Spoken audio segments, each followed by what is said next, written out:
community who signed up to the internet and already told me that they're pledging their support. But before we begin, I'd like to ask the pastor of the church, Carl Osmoff, to open with prayer.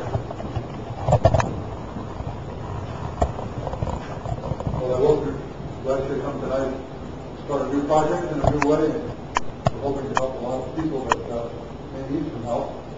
Jeff said he thought perhaps a few more people would come, but I like to think about numbers in different ways, and so I'm counting, and it's a very interesting number of people. There's actually 12, which to me is the same number of people that Jesus had as his apostles that he called. So with those 12, a lot of new things happen. So I've never been a big believer in numbers making a difference necessarily. It's motivation and it's faith that makes a difference. So I ask you please if we just join with me in a moment of prayer.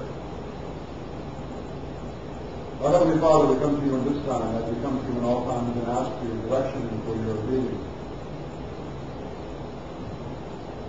Things are changing. We think perhaps they are changing in a way that will hurt, make more people suffer, may make them want and need more to eat. You have led us in a certain direction to help meet that need. Help us to feed your people with the food of the earth, even as you feed us with the food of the Spirit. Be with us then this evening and help our thoughts to be clear, help our work to be sincere, help all that we do always to be in your name, now and forever. Amen. Thank you. This project started off with,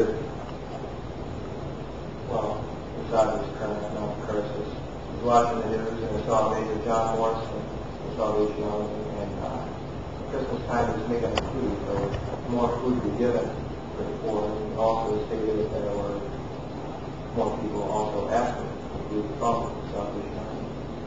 And I realized then that it was my time to do something for the community rather than just wait for Uncle Sam to take care of it.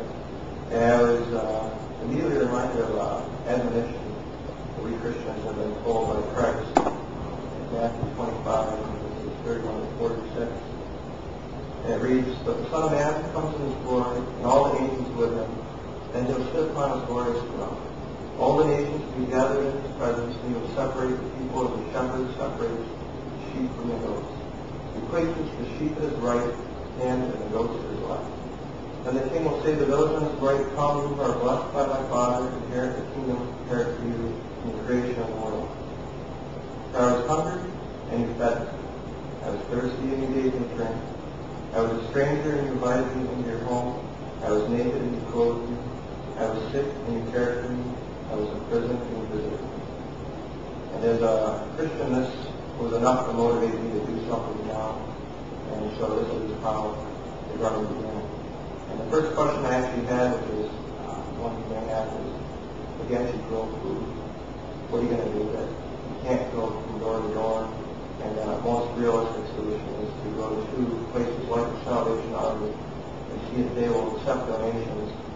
So I called up the Salvation Army and we got in contact with Allison Schlick, who's the Director of Emergency Services.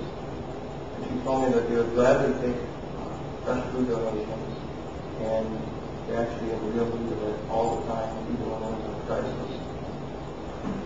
She also sent me some information about the actual statistics.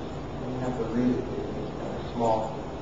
In the city of Syracuse, the percentage of people living below the poverty level was 29.6% in the year 2006. As compared to, well, I guess that's earlier, as compared to 27% in 2000.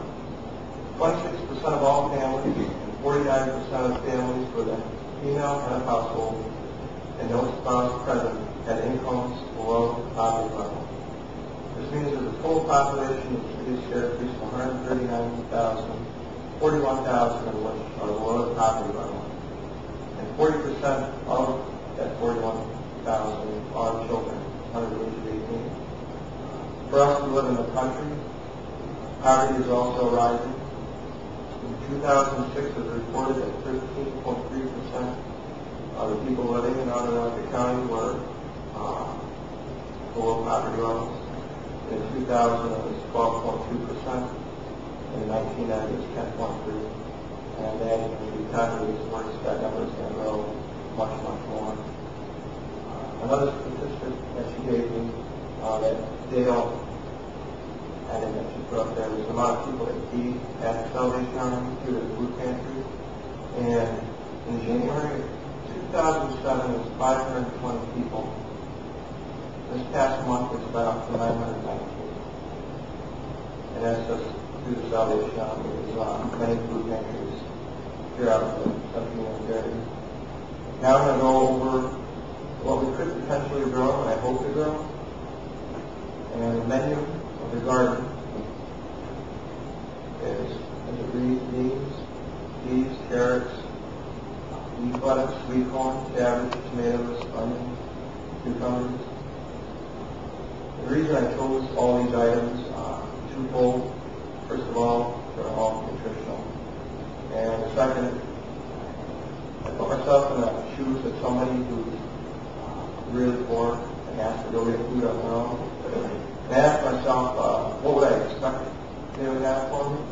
And obviously the first thing that comes to mind is secondhand food, stuff that farmers have a surplus of, that's probably lower quality. And then I asked myself, what would I actually want to receive? And these are all items that if I ever went to a food pantry, and I hope I don't have to, but it may come to that at some point in the future, these are things that I would like to receive. I'm going to go in a pretty good depth of what an acre of each of these products will look like, how much it will cost, what it will take to grow, and how much it will yield, just to give you an idea of the depth of research that's been put into this. First item is snap beans, or string beans, I guess. They can be planted with a no-till drill. They don't require irrigation. The estimated yield is about 300 bushels per acre, which can be harvested 3 to 5 times a season. They're really talking about 900 bushels per acre, and the cost is about $230 per green beans, $338. I'd like to note that everything that we can use here, and kind of having filled with tractors, I've spoken to several people in the area, and many are willing to allow us to use heavy equipment. I also mentioned the no-till drill.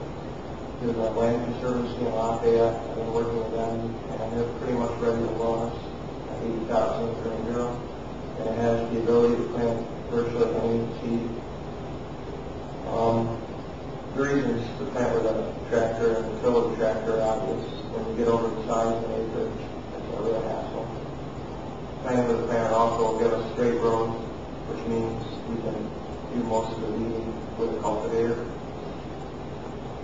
There won't be irrigation obviously with this one, but many of the vegetables do require irrigation. And that actually adds to the budget. And the yield, all the yields that I'm going to show you are estimates made by Cornell University. Obviously they'll fluctuate depending on how much rain and sun we get in the summertime.